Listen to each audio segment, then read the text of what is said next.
Yeah, Subway. Yeah, we do that. We did KFC last night. Not a sponsor. Yeah, not sponsored.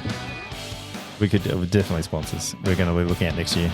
Subway. I thought you said KFC. before this might be the last time you did The last time this year we're playing this one. All right. Unless, of course, something happens to use. But I'll be pretty sure that this... I'm not going to say it. There's no waste of time saying it. Anyway, welcome back to the last one.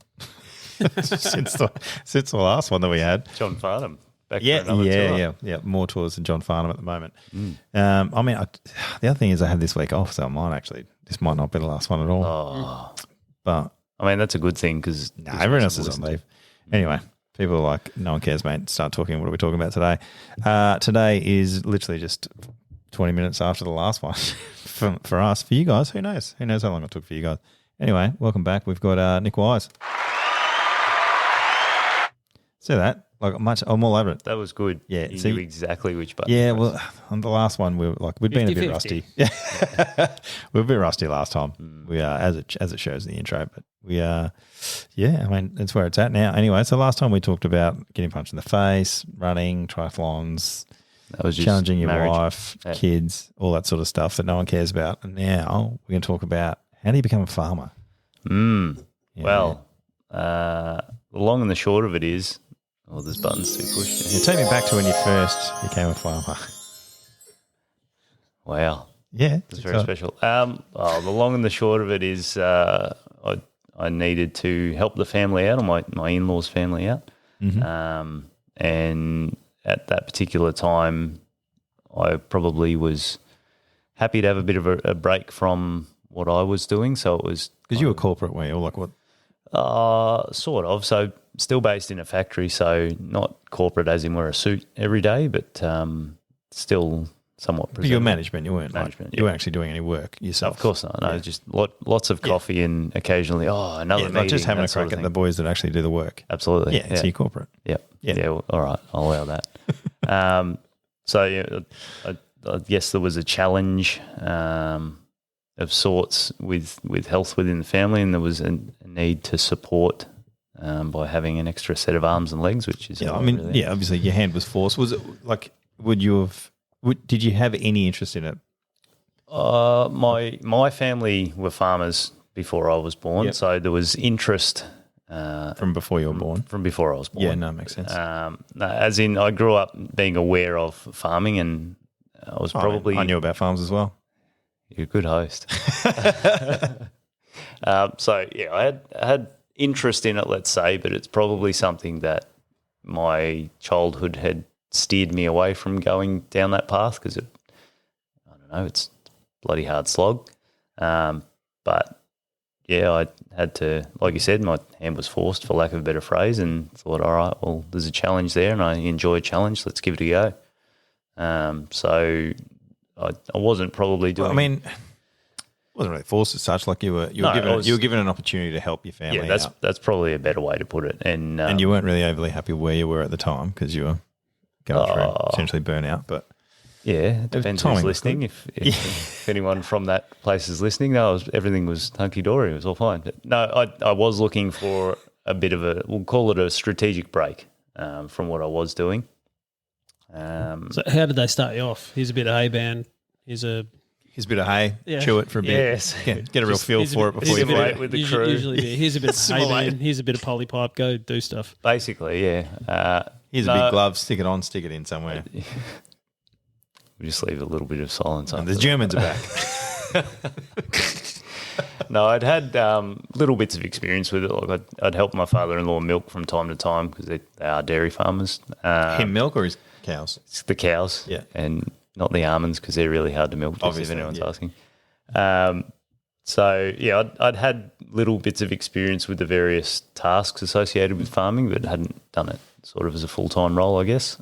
And so it was a little bit of a trial by fire at first, and I was doing farming as well as trying to help them build their forever home, if you want to call it that. So they're coming off the farm, hopefully in the near future, to be able to enjoy a slightly more relaxed lifestyle. So I've gone from, as Chris said, being corporate and being the only tool around was me, rather than being handy with any of them. That's what I wanted. Yeah. Fucking. I don't know. Far Was too late. it my joke or was it your buttons No. ability? So that wasn't even 50-50. So I've gone. Fitzy. It's good. We're delirious. Let's let her not even bother airing this on. So you've gone onto the tools. Yeah, gone onto the tools and had probably no right in doing so, but I guess picked up certain things pretty quickly. So by part of the day I'd be working on the house, and then the other part of the day be either on the tractor or milking the cows or whatever.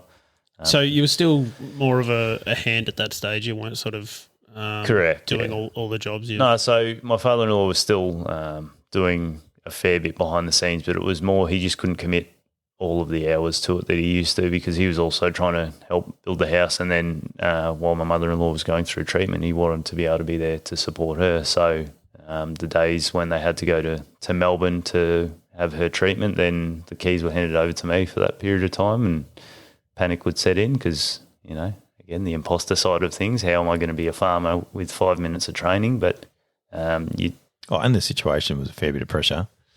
Yeah, and you don't want to let anyone down, or at least that's why I probably stepped into the role in the first place, is because family is first for me, and you don't want to let anyone down. You want to try and do absolutely everything you can to help, and that was my way of being able to help. So were there any other dairy hands on deck, or was it just you? it's just me. Durrangol, which is the area they live in, all the farmers around there they're always happy to help to some extent. So if I got stuck, one phone call and I'd have 2 or 3 guys there that'd be able to give me a chop out. But you kind of want to do it all yourself as well. So how many cows are we talking?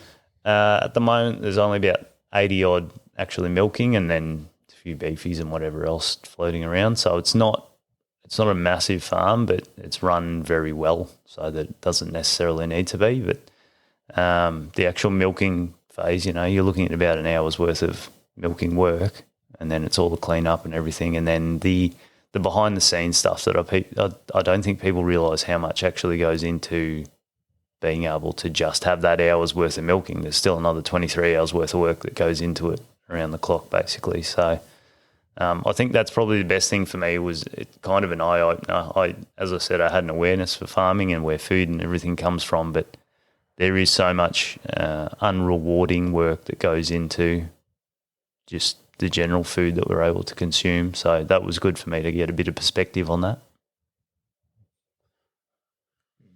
I remember it was good. I went up to the farm. They got like quad bikes and all sorts of stuff. You're like, yeah, this is heaps sick. You just cruise around on the bikes, and then like it was like your father-in-law was like, oh, if you turn around, the cows come over. You turn around, you face the other way, the cows come over to you and stuff. It's fun being on a farm. Not if you're up at 4 a.m. doing all this sort of stuff. Like, it's long days. And I do recall that instance was hilarious for me, because it was literally like watching chicken, because the cows were sort of moving closer to Chris, and then he'd move closer, and it was who's going to run first. And I reckon there was a split second where Chris was about to leg it, but a noise went off somewhere else and the herd ran. So as far as he's concerned, it's me versus the herd. I don't care. Yeah, I'll do what I want. It was hilarious. We flew the drone around over his farm and stuff as well. That was pretty cool. But we have to go back and do that again. How many acres are we talking, or hectares? I think it's about 70 acres or something like that. So it's a fairly good sized farm. But my father-in-law is he's a very smart man, so he doesn't need the 300, 400, 500 head of dairy cattle that some others are running. He just knows how to run it for himself. So I think the problem we face with a lot of farms in Australia is there, and I'm going to probably get called out if I go back to Durrangol and anyone hears this, hopefully they don't, but farmers tend to run things from their heart or from another appendage, let's say, instead of with their head, and that's where you see they're chasing the bigger herd to try and justify the extra expenditure and everything, and then the farm starts to fail, and the little 1%ers go out the window, and all of a sudden no one wants to do farming because it's all too hard. So if you can run it as a business, which that's where things are going now, it's probably good to some extent, but then you lose out on the animal husbandry to some extent as well. So there are plenty of rules in place though on like with the animal husbandry. You can't just throw that out the window. No, absolutely, and that's where the real farmers do still come into it, because they're all about the animal welfare and everything. There are corporate farms are becoming a thing, so those rules are being tested, let's say. They're being bought out by international companies, and they obviously don't really care about the local rules and stuff. But it's interesting because you've got to have, like, per head, you've got to have a certain amount of water, and then they've got to have a certain amount of feed and stuff per 24 hours and all that sort of stuff. So it's actually regulated how much food and water they get and all that sort of stuff amongst the... It is, but that's the thing about how you run it as well, because you've got your bare minimum that you need, but your output's not going to be as good. So if you were just trying to run it on a lower cost expenditure, you're still probably not going to get great milk out of it because your feed quality's less. So, anyway, it's a very technical sort of stuff. And like the wool quality and all that sort of stuff. Like if you've got them out, like you've got the, I don't know, have you seen like the sheep graziers warning that comes up on your phone for weather, Fitzy? No. Well, like sometimes it comes up, and there's like a, which basically means like the rain's coming and then it's going to be windy. So if you're shearing your sheep, they're going to basically get hypothermia and die. So don't shear them and stuff like that. And then there was other ones I've seen. There's like brown something warning, which is basically just it's going to be rot. Like there's so much stuff with the weather that farmers need to worry about as well. So they need to be across like all the I don't even know how to say the word anymore. Whatever Jane Bunn's into, meteorology. I was like, I was trying to say it in my head, and I was just like, I'm going to choke on this word so bad. We call it maybeology in the farming business. Yeah, fair enough. Is it going to rain? Oh, maybe. But yeah. But the other thing that was weird, like when I was cruising around the state, was water rights. The fact that people can buy the right to the water, and when it comes through, like you can buy a big bit of land, think you've got everything, but you don't own the water rights, and your land is officially useless. Yeah, because you got to water it. But so people are just like, they buy the land which came with the water rights, or they'll sell the water rights. Yeah. That's what's happening. Yeah, so they bought all the land. And then they sell the water rights that they have, and then they sell the land because they're like, meh, whatever. And when people buy the land, they just assume they got water, and you're like, nope. They sold the land, but they're getting a rent from it's genius. It's stupid that it was allowed to happen. It's genius for the people that own water, own the water that runs through a river. But the other interesting thing would be it's the channels, it's the wheels that you see going around all the time. Monitoring. Yeah, it's crazy. It's the water rights thing is just bizarre. You could get my father-in-law on here. He'd about lose 8 episodes talking about it. Quite that's going to be Fitzy's side hustle when he goes up to Bendigo. He's just going to interview farmers. There's plenty to learn. So I'm happy to learn lots of stuff. But like, did you ever feel over your head like when you went in? Because there's not really. Is it like apprenticeships and stuff? If you wanted to be a farmer. How do you even go about it? Well, you don't go and spend a couple of days at trade school for it, put it that way. Yeah, but there is actually uni courses in agriculture and stuff. There are, but I'll give you a classic example of how that probably doesn't work. And it's a couple of weeks in when we were doing pregnancy testing with the vets that came on site. There was I think she was second or third year veterinary student, and she had to pull the glove on and go sort of. Can you call her out? What's her name? Oh, I don't even recall. But Jessie. But she had to go shoulder deep basically just to do a pregnancy test. And I said, do they sort of allude to this stuff in first year? Because imagine you've committed to 7 years of study and whatever the heck's that is to find out you've actually got to almost get your head inside an animal. Like that could be a little bit off-putting for some people. But yeah, so for farming, there's no especially when you can just go to like APCO, grab yourself one of those clear blue things and just get the cow to pee on it and you just get a result in a couple of hours. Easy. To some extent. Almost. And there are other technologies where they can use cameras and whatever else, but the very good old school vets and farmers, they've got their methods that are probably more accurate.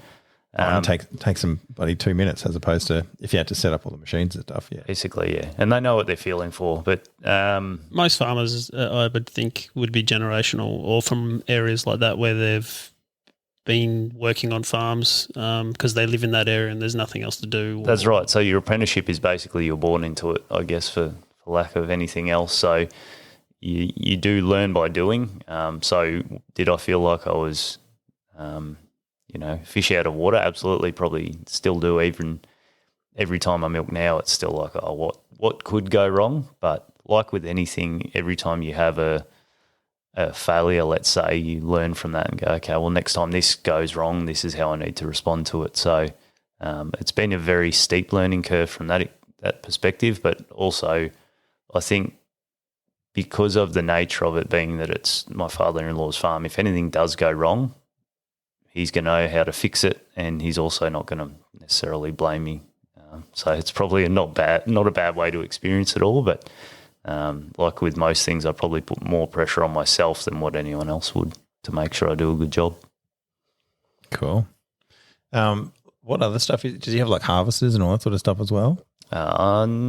Sort of. So he has the equipment for hay baling and all that sort of thing. So that was one of my first jobs. Was I started in the December, so I had to cut all the hay, and then that gets baled up and then carted in. So I think one day I was running back and forth between the tractor and the truck to cart all the hay in, and over the course of that day I did something like the equivalent of 22 kilometres of running just back and forth between the tractor and the truck. Now, it wasn't all in one go. It was only sort of short distances, but I did the equivalent of a half marathon just bringing in hay using the two bits of equipment. So that was an interesting and exhausting day. And outside of all I mean, he's only on 70 acres too, so it's not like that's right. It's not a big farm. No, it's not huge. And it's funny when you say only 70 acres when people are like, I've got 400 meters on my land. Yes, it's all about perspective, but it's not. There's farms in WA that could fit Victoria countries. Tassie, yeah, no problems. Yeah, and they start harvesting, and then once they stop, they've got to start again, sort of thing. It's it's immense, but that was another side of things where, again, you put a lot of pressure on yourself because you don't want to damage any equipment, you don't want to do anything that might spoil the hay or whatever, because you understand the impact of all of those inputs, I guess. Yep. Yeah. So he started you off doing sort of the easier things to start basically, with, yeah. A little bit of this, and he's away, and so does he give you tasks while he was away? Was he giving you tasks for was he going away for like a week or just a day? I think the longest period was he was away for about 4 days. So there was certain tasks that needed to rebuild the cattle yard or need to clean up the dairy itself, because the other thing was, okay, how do we modernise some of this? Because he was used to milking a certain way for a really long time, and then I'd go in and go, can we change this? Can we fix this? And that's part of my background, and what I normally do is I go in and continuous improvement Look stuff. for ways to make it easier and more that's efficient. right. Yep. So, and some of my ideas, you go, no, that can't work here. Fair enough. But so if he was away, I'd be like I said, I rebuilt the cattle yards, which again, that was me using tools, which in the past I would have gone, no, I'll get someone else to do that. But when you're on a farm, you don't have a maintenance team or whatever just sitting there waiting to hear you out on the radio and say, there's a breakdown here, come and fix it. So you've got to figure out really quickly what do you have at your disposal and how are you going to make it work, basically. So that was a good bit of fun. And they're still standing pretty there. Pretty rewarding though. So absolutely, you've found the fault, worked out how to fix it, and then come up with a solution and it's done. Yeah, and they're still standing now and have been tested fairly well by the recent batch of steers and calves and everything that have been put through there. So you sort of step back and go, yeah, I made that and it's stood the test. So you've got a farmer that's been there for however many years. So how long has he been? 30 years? Well, I mean, he's run the farm himself for 30 years and he grew up on it. So imagine how many things like that he's got around the farm where he's like, I got that, I did that. Millions probably, and he's just sort of taken it all in his stride. But then that's the nice thing about he's been able to build his own house now, and behind some of the insulation he actually signed it. This house was built by rock and all that sort of stuff, which no one will ever see, even if they do sell a house. But it's just that was that one thing. He's like, I never thought I'd build a house, so I'm going to give myself credit for that. But then he'll run you through his day of all the things he's had to fix, and you go, mate, my whole maintenance team doesn't even accomplish that. Like, what?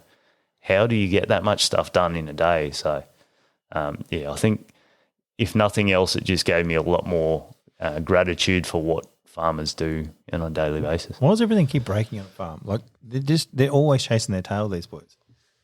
That is one thing. thing. Half-assing stuff. What's going on? Well, their fences are never done.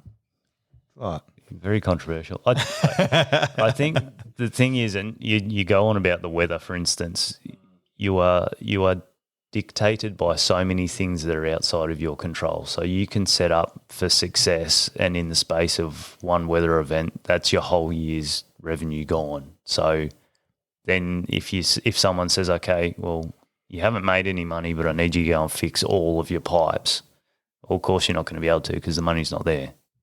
So I think to some extent it is a case of not half-assing it. There's just not enough money all the time to fix everything. There's not enough time in the day because there's so many tasks that need to be accomplished. Oh, bro, look at my garden. My garden's terrible.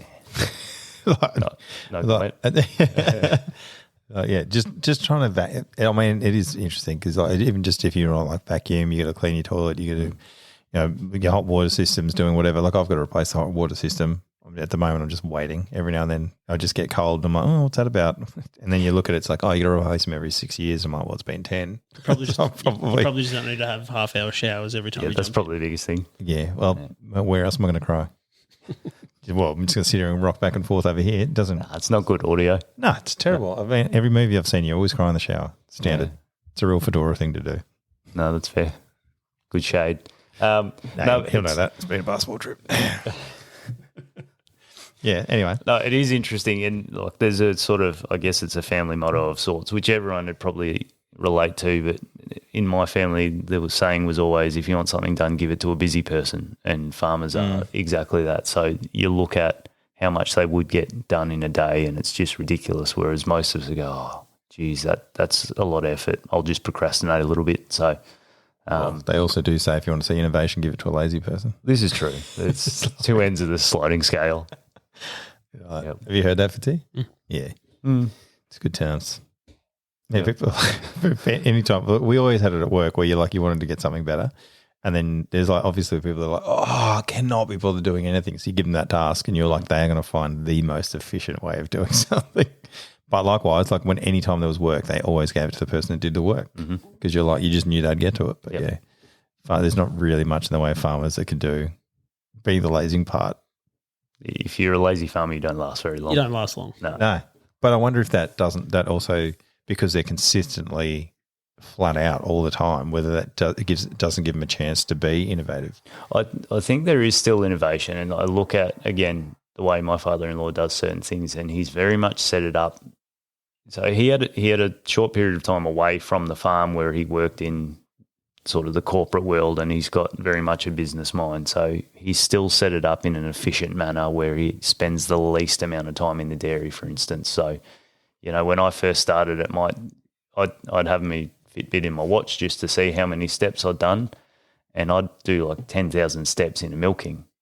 And then towards the end, once I started learning the way he did it and started emulating that, I was down to about 3,500 steps because you're not doubling up. You figure out, okay, well, if I go down that end at this point in time, I only have to do this task versus at the start you're trying to do everything that you think needs to happen. Sometimes you're just creating busy work for yourself. So there's still efficiency in there, but they don't stop. What sort of dairy is it? It's a side-by-side. So I know there's... Which means? So literally there's a run either side, the cows come in on your right or your left, versus the conventional for the larger dairies now is a rotary where basically the cows walk in and they munch away on their grain or whatever else and they spin around and the milker will stand in the middle and put the cups on just from one position. So for the larger herds, that's a lot easier and more efficient, less movement for the person milking. But this one's side by side, doesn't move. The cows walk in, you put the cups on, the cows walk out. So it's very scientific. Much more cost effective though for something with a smaller dairy like that. That's exactly right, and it allows for a lot more control, I guess, from my experience anyway. Over like if you've got certain cows within the herd that you want to move around. Because, maybe, that's good. Yeah, I enjoyed that. And he's remembered the button too. So that's good. Great job, Fitzy. Great job. They love it. Everyone loved it. Shout out to Shepherding Moving Up. Yeah. So he's still grinning at himself. Look at him. He's so happy with that. Cheshire cat over there. I've lost my train of thought. Yeah. Side by side milking. Yeah, it just makes it easier for, let's say some cows need treatment for whatever reason, and you can usher them off straight after they've gone through that particular. It's effectively another race, if that makes sense. Were they to say that? Yes, moving on really quickly. Oh, okay, yeah, right. Yeah, so like you've obviously gone from that, go on to the. I mean, how would you go about doing it? Let's just say like Fitzy wanted to pick up and move and be a farmer. Like you obviously had an in. Is there like how hard is it for you to? Incredibly hard, and that's what we actually discussed this, at family dinners. Generational farming is fading, and the incentive for people to get into farming just isn't there. Like it's very cost prohibitive.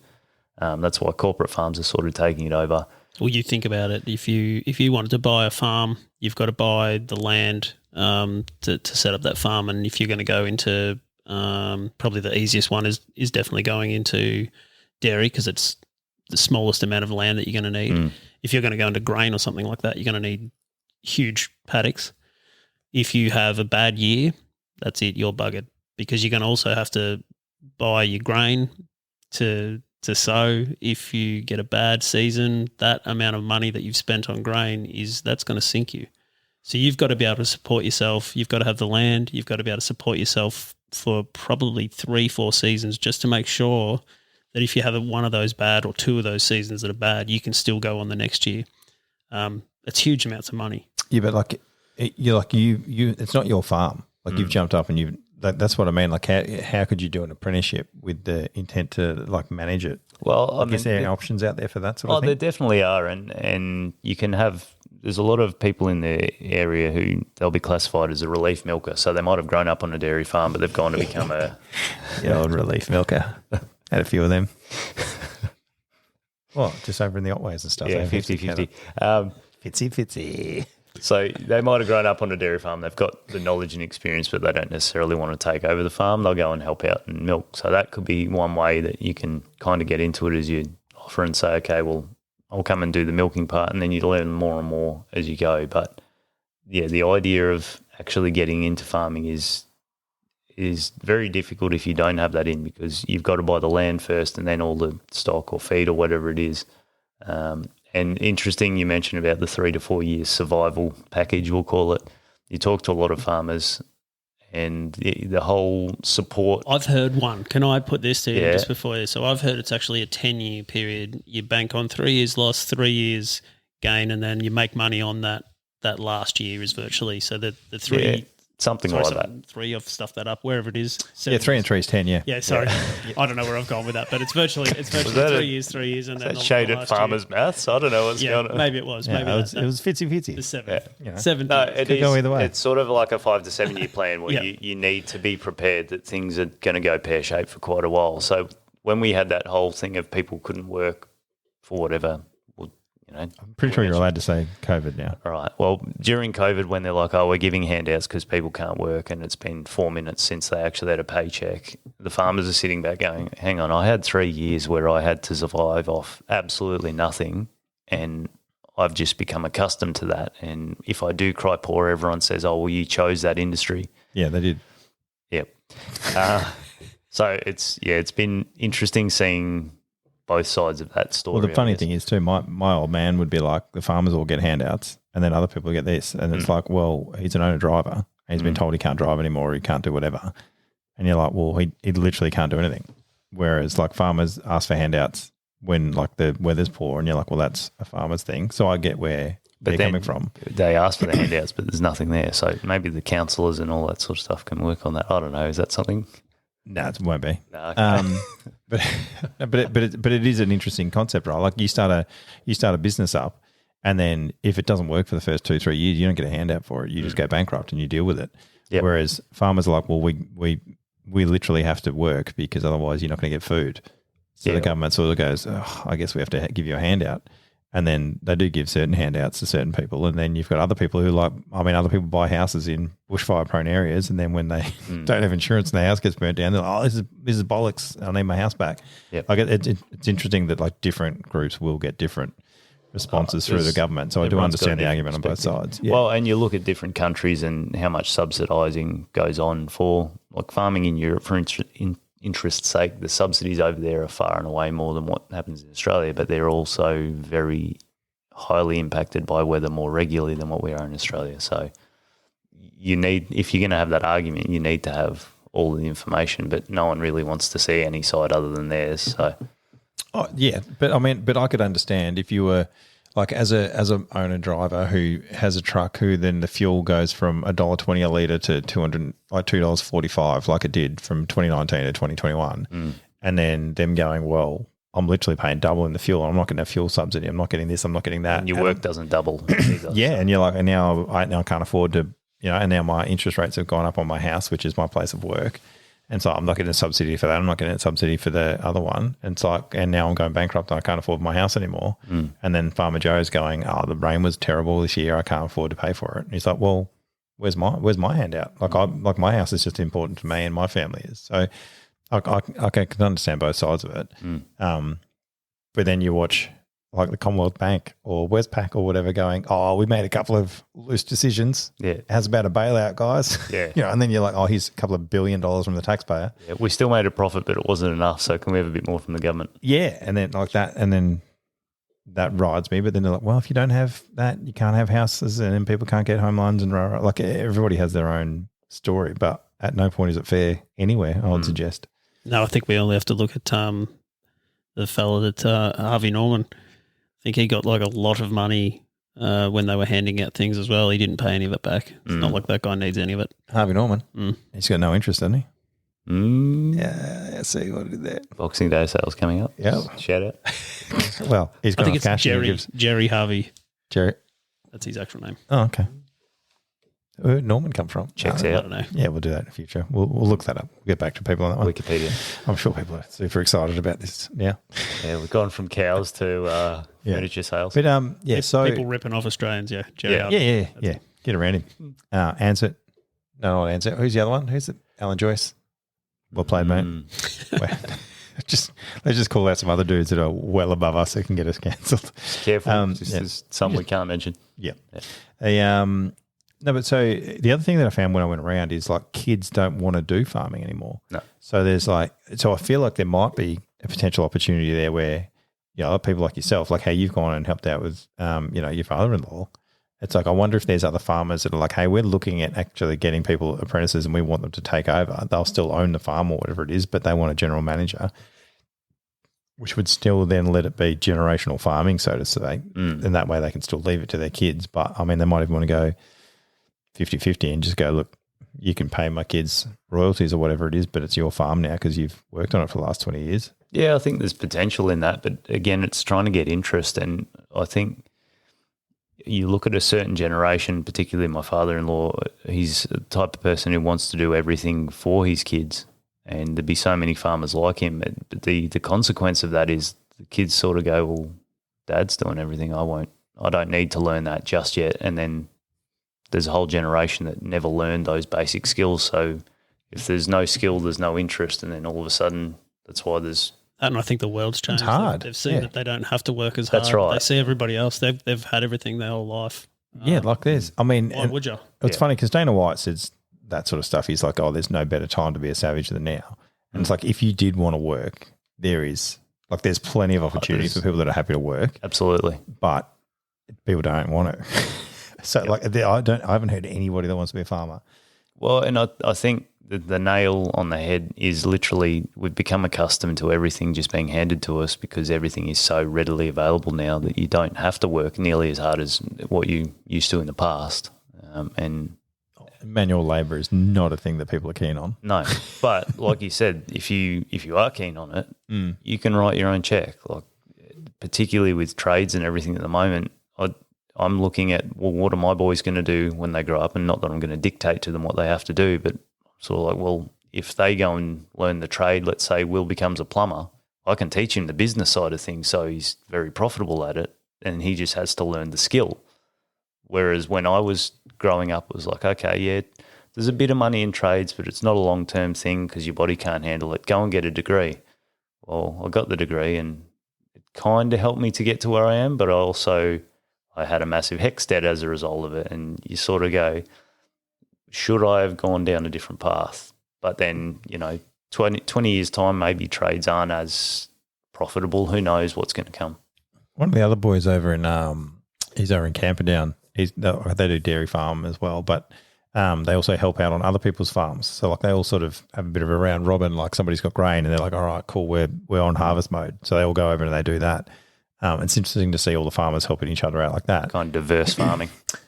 Well, it's not like they have their own farm, but they go and help the other dude out when it's like peak time. Yeah, because they all peak at different times. Yep. So they go and do that. But he was like, "Mate, you come down, learn how to drive a harvester, and dudes will pay you big cash."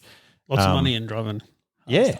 Like bulk money in driving a harvester, and you don't even do anything. You sit in it, you press like go, and it's like got a little GPS thing, and it just goes back and forth. They've got good sound systems too. Yeah, air conditioning, all sorts of stuff like there.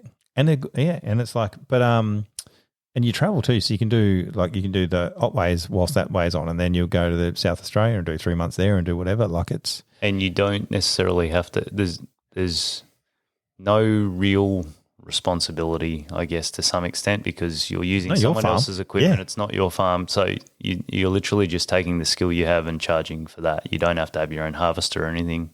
Yeah, but you can travel too. You can go overseas, work on like farms over there. So you can do, and because it's good cash, and you generally will stay on a farm. It's like you'll rock up. They give you accommodation. If you're not breaking equipment and just doing your job, they're not going to get rid of you. Yeah, like you rock up, they'll feed you. They'll put you up in a place, and you won't be like it'll be all part of it because you have to go there and work there, and you'll do long hours. Yeah, and then you take off and you as a result. Yeah, it's like all these lads that go out to the mines and stuff, and they go and they work 12-hour days, but they're still getting paid hourly. Whereas these guys will be like, "Hey, we've got 3 months, we'll pay you 120 grand." Yep, and you're like, "Sweet." Like obviously you lose those 3 months, but I mean it's not going to be a terrible 3 months. You'll still be. If you got to work anyway, why not make the most of it? Yeah, and then you're like, "Well, I just made this much, and now I can travel." And then if now you're in France and you're like, well, need a bit of cash, you go do harvesting out there. Like the machines are all the same, and it's central drive. It's not even a left and right drive. Yeah, all the instructions are in French, so it's a bit hard. Well, how many different ways can you say give up? But we don't hold grudges. Yeah, but it's interesting because I just don't think that, and this is where what do they call them? The bloody counsellors that you have at school. Employee counsellor. I don't know. We'll go with that. What's the teacher you speak? What's the person you go and speak to about jobs and stuff? Careers advisor. Careers advisor. That'd be the we'll one. go with that. Yeah. One of those punters. Like they don't sit there and talk to you about, hey, have you ever thought about being a farmer? Hey, have you ever thought about hay? Yeah, exactly. How do you feel about hay and milk and stuff? Like they don't talk to you about being a beekeeper or whatever. Like it's very generic. They do though in some of those areas. Yeah. In the farms, if you're in Shepparton, if you're in those places, they will have those things for kids at school. But they should be doing it at city schools. They should, because again, that's probably one of the main reasons we wanted to have our kids grow up in a more regional area, because we've actually witnessed interviews of sorts with kids. We're like, okay, where does milk come from? Oh, the grocery store. Does so. Well, that's where I got mine from. Yeah. They're saying grocery store, like they're not. Supermarket. It's like just down at your local milk bar. Milk bar. Yeah. When was the last time you saw a milk bar? But it's like, you go if you went to like in a Melbourne city place. I mean, sure, they're probably going to be lawyers and do whatever else it is, so they may be able to still afford a place there. But most people in Sydney now lease a house. Yep. They lease their car, they lease their house, they lease everything because they can't afford it. That's right. And you've got all these other metro kids now that are looking at stuff and you're like, mate, housing is terrible. Yeah, like interest rates are going up. Everything costs a fortune. Your rates are through the roof, et cetera, et cetera. And it's like, but there is still good money to be made if you travel out of the cities. And there's nobody like pushing regional stuff. Like when I was traveling around talking to them all, employees was the hardest thing they were coming by. Like there's no work out there. There's plenty of work. Yep. It's harder work. They pay you better though. And they'll put you up in like the local hotel, which is like the pub. And the pub will give you a free dinner. And the room's like $45 a night or something. And you're part of a community of really good people as a result of it as well. Yeah. And again, they actually care about it. The pub, a few years ago, I was in Mildura and we were speaking to the publican one night there, and we noticed that there were a lot of internationals in the pub, and he said, mate, love them. love these guys. They come up here. They're the only ones that'll work. They pick all the apples. All of them are loaded because they're making all this money picking all the oranges and things around the area.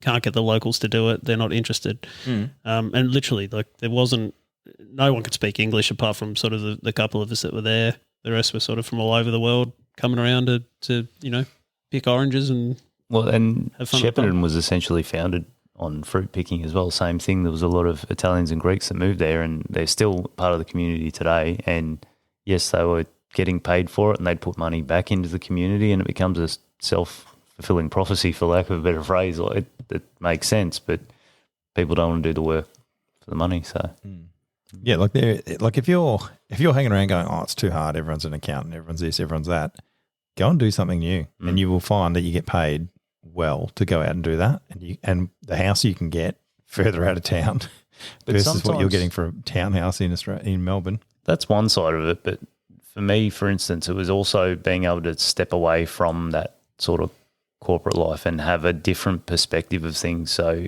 the pay definitely wasn't there in my instance, but I didn't need it to be for the purpose I was doing. But I was suddenly spending a lot of time outside and in nature, and that sounds very philosophical, but I noticed my ability to control my cortisol levels and all the scientific stuff behind that. You start to get a bit of better perspective about what. And by that you mean you're less stressed.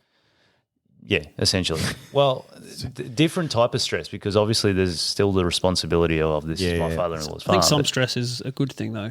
And look, I think there's for performance you need it.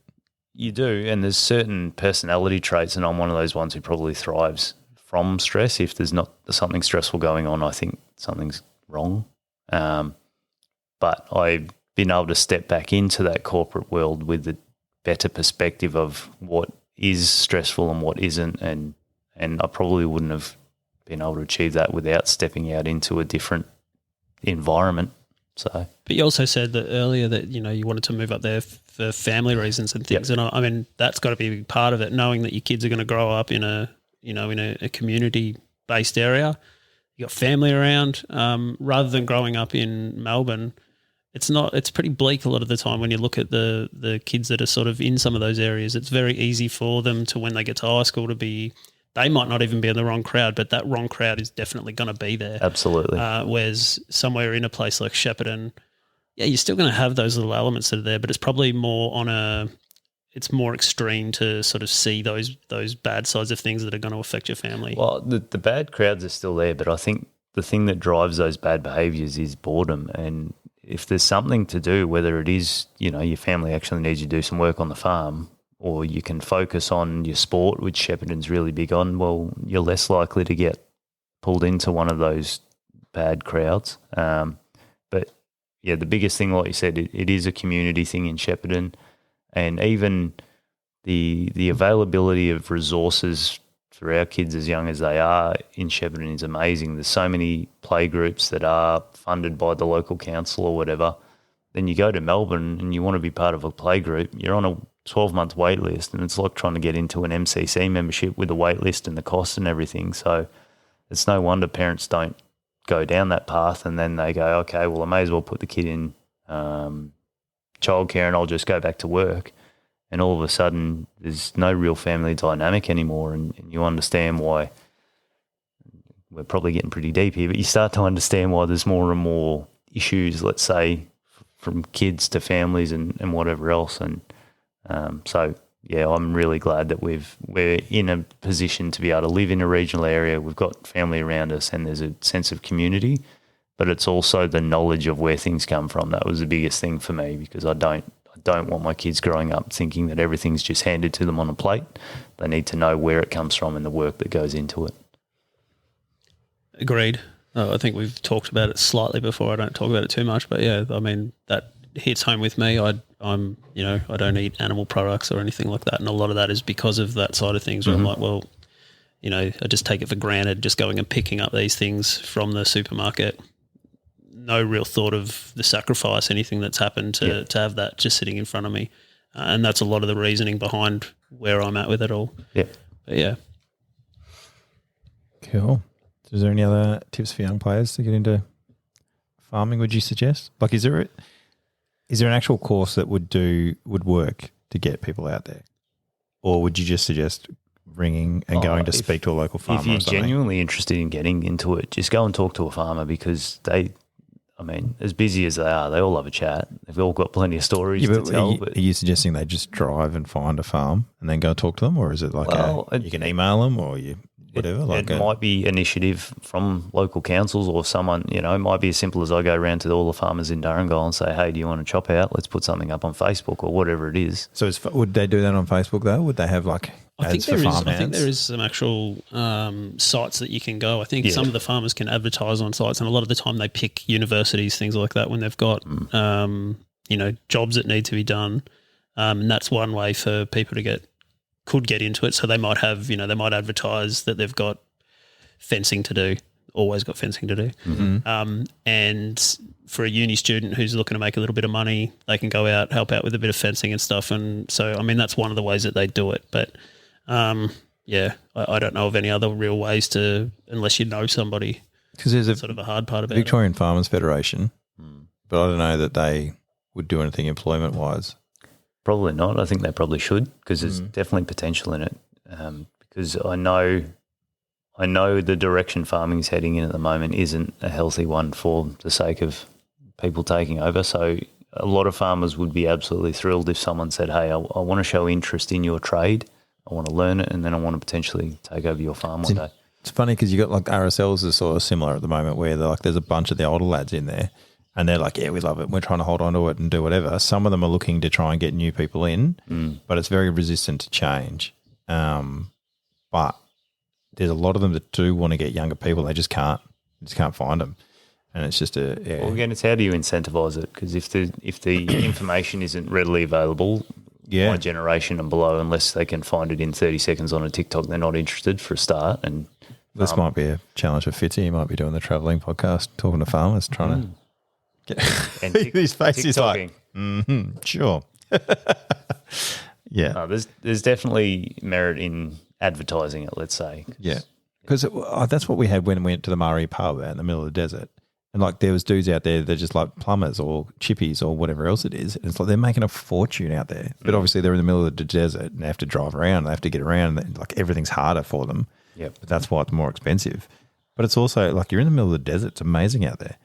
But I don't know that people can handle being away from like phones, reception, all that sort of stuff, and interesting themselves and hard labour. I think it's the time impact. So probably the main reason that my father-in-law doesn't just say, here, I want you to take over the farm, is he knows the impact it has or had on him with him and his family. And there's things that you do miss out on as a farmer, because you can't just go and watch your kids in their school play at 3 o'clock because you've got to milk the cows, and you can't go and say, hey, cows, can you just wait for 2 hours? I'll be back. It's not how it works. So it's probably similar in that instance. To be fair, the cows would just wait in the field. They'll wait, but there's impacts to all of that sort of stuff, and that's where the animal husbandry comes along.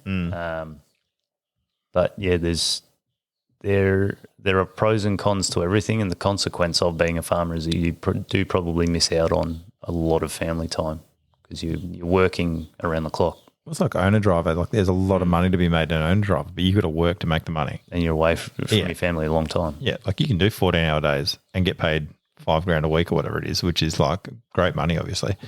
But it comes at the expense of, like you can't do anything without costing something. And it's just what you want to weigh up. Which I think is another reason why plenty of people are now happy to do jobs where they just go, they do 8 hours, they don't care about it, they come home, they do whatever. But no one seems to be overly challenged. Like I think if you were to have a farm, like when you see, people love it when they see new calves and they do whatever else it is. Like they get really excited about that. But then they also have the trade-off to that where if it's a drought and they have to put their animals down and whatever else it is, like that's traumatizing for them. There's a lot of ups and downs in that. Plus, and that's in money and emotion and all sorts of stuff. The financial side, getting back to the whole family balance, that's something that I noticed growing up in Vietnam, being an expat kid. I went to school with kids whose parents were incredibly wealthy, like just disgustingly rich, but they never saw their parents. They might have had like 2 or 3 local Vietnamese nannies that cooked their meals for them, tidied the house and made sure they got to school and everything. But it's like, when did you last see your dad? Oh, September last year. But it's all right because he sends money and that's the way he shows love. And you go, well, that can only work for so long before you start to wonder what's the psychological impact on the child of that sort of approach of parenting. It is funny though, because you've also got poor dads that aren't around for their kids, and they're working 12-hour days for stuff all, and they're just trying to put food on the table, and it's like the same psychological impact. But you also don't have the education and the holidays. But as a kid, how do you perceive that as well? Because in every individual is different. But if it's a poor dad situation, you go, my dad's literally doing everything he can for us, versus dad's away on another business trip, whatever. He's still trying, so that's the thing, that you can still look at that and go, he's still trying to do everything that's he can right. for It's us. how you interpret everything. You look at like we were watching this show Landman, and like Billy Bob is away all the time. But he's doing it to take care of people. He's doing it to pay the bills. He's doing all this sort of stuff. And he's like, well, this is literally what I can't do anything else. This is my job. Yeah. And like sometimes people do dangerous jobs because it's the only thing they can do, and they're away for long times. Like people going out to the mines. They're like, sweet, I've got my house paid off. I've got this and I've got that. But their wife's at home with their kids. They never see them. Well, and you start to look at what's my role in life. And I think Sarah and I both have not settled on the idea, but the perspective is, okay, well, she's at home looking after the boys because that's what she does, and I go and I work, and it means I don't get nearly as much time with the boys as what she does, but what I'm doing makes sure that she can be home with the boys and that we can provide the environment that we want to for them to grow up. So, there is massive consequence to that, obviously, but where do you draw the line and not being able to provide? Well, because it goes the other way too, where you're like, oh, we can both work and pay the mortgage off earlier, and then we can spend more time with our kids when they're older. It is the damage done by that stage. Yeah, and you're like, but you're looking at the functional development of your kids and stuff, and it's like whether you hang around for the kid stuff or whether you want to be able to like generate wealth later on because you've paid your mortgage off, and now you're like, oh, we can go for holidays with the kids now that they're 15, and they can, like some people are like, oh, I'm spending 10 grand on a first-year-old's birthday, and it's like it's clearly just for the parents. Yep. Whereas other ones would be like, oh, I want to get it all out of the way. I want to have kids when I'm younger. I want to do this and that because I want to be able to be an adult with my adult children and do whatever. So it's, and it's hard to then have like a 20-year plan when like your kid gets to 15, gets a drug problem, and you're like, well, I just wasted all that time anyway. Well, but even as simple, I mean, that's the extreme of it. But I think that's funny. That's what goes through your head. Oh, they got a drug problem. Again, up my plan. If I was around I longer. didn't budget for that. But that's the thing. If you were around younger, you're like, would that have happened? Well, and then you're like, well, I've paid my house off now, but little Johnny keeps bloody stealing all my jewellery to pay for his heroin addicts. Even if we take it back a couple of notches, it doesn't even have to be a drug problem. But what 15-year-old really wants to hang out with their parents and be like, oh, yeah, let's go on a family holiday? Like, you kind of missed the boat. I don't know. I hung out with my old man when we were 15. Yeah, he would he have looks bashed me like Hulk otherwise, Hogan. so. Yeah, he would have flogged me if I didn't. I mean, something you want to talk about? Nah, but I mean, it was funny because my old man was there. Like he used to work long hours, but he'd always have Saturday morning off to play basketball. Like he was that coach. Other dads were doing 9 to 5. They didn't come to training. He'd always be there for Wednesday night training, and then he'd be there for the Saturday morning, and he'd be in a vile mood sometimes. But he still turned up. Yeah, but he was there. But he wasn't there a lot of the other times. He would be working. He would come home after working a 14-hour day, have like 2 beers, pass out on the couch, and go to bed, leave at 4 in the morning again, and go and work again. But his work ethic, like what Fitzy was saying, is you watch your parents and you see what they do. Absolutely. And I was like, his work ethic is miles ahead of what mine's at. But at the same time, that's why I don't want to work like him.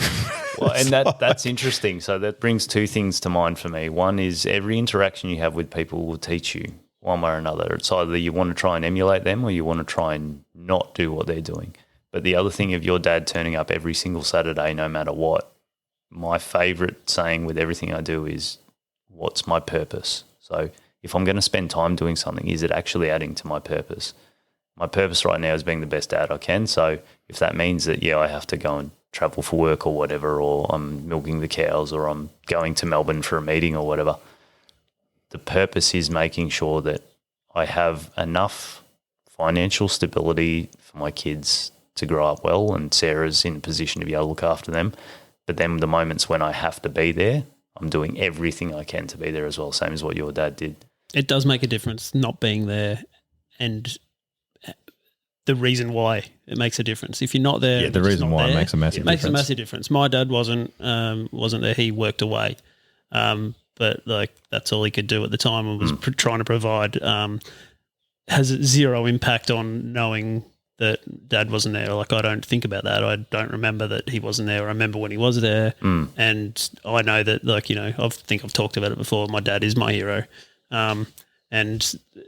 Yeah, so I think that's more about the reason why. If you're absolutely, and look, not to go into it too much, but I'm probably on the other end of that scale. Like I don't have a relationship with my dad now because he was away a lot and didn't necessarily have an impact on me for that sake, but it didn't align with the purpose that I saw in life. So I probably took some of his work ethic and conscious decision making in business side of things and followed on with that. But does all right financially, doesn't he? Don't know. But possibly. But that's my point. Is like he does well financially, but you're like, I don't care. Well, and I guess I don't associate money in that way as success. Like money is very much a motivating force because I want to be able to provide, but I don't like the reason he was doing certain things is probably different to why I would do them. So the idea of going on a business trip doesn't excite me. I'll do it because I need to, whereas I think for him it was potentially an escape. So they're the two sides to the coin. But again, that's why everything's back to what's my purpose in doing whatever I'm doing. Well, yeah, like because my old man working his ass off was always to keep the lights on, to like have a roof over our head, to make sure. Like I never didn't have anything, like and. That was because he was like, he would hate his life. Just working on the truck, pulling stuff, doing whatever, because he's not even a driver. So he's like, he would sit there and they don't care. They're not in a rush to, get his thing because he gets paid by load as opposed to by hour. Yeah. So like he would get there and he'd be dragging but that's why he's a monster of a man because he was dragging like with his 1-ton pellets back and forth and doing whatever, and his knees were cooked, his back was cooked. But he needed to get to the next job. Yeah, and he was up. Like I've not seen a dude work as hard as he did. I was just like, he's very purposeful in that, and you've learned from that. Like a great example for you to emulate. Yeah, like I was very impressed. But but I'm just like, geez, I don't want to work like that.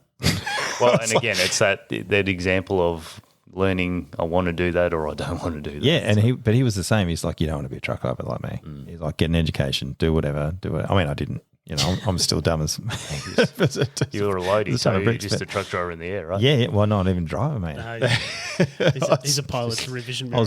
I think what they call it was ballast.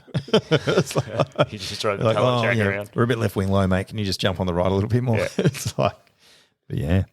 Well, dads and farms. Well, it is Christmas time as well, so we should be talking some Christmas stuff before we finish this episode. Nah.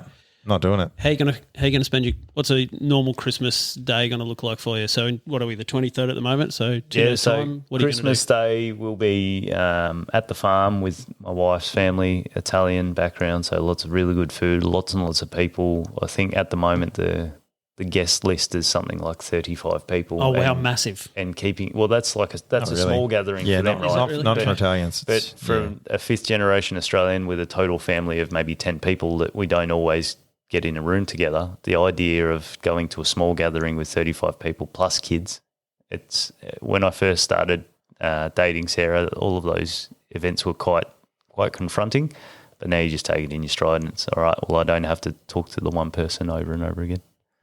Mate, I'm not going to lie to you, Fitzy, we're coming back. We're doing one more. I'm not that interesting. Yeah, we're doing another one. We're going to have to do another one? Yeah, but I'm hungry. Is it because of Christmas? Yeah, we'll do a Christmas wrap-up. A Christmas wrap-up. So we've got another 15 minutes or so, have we? No. We'll do it. Like, we'll see how long it goes for. Might ring some people, see what happens. All right, cool. I'm going to get some food first, though. But we're that hungry. Thanks very much, Nick. See you later, buddy. Thank you. So we are here.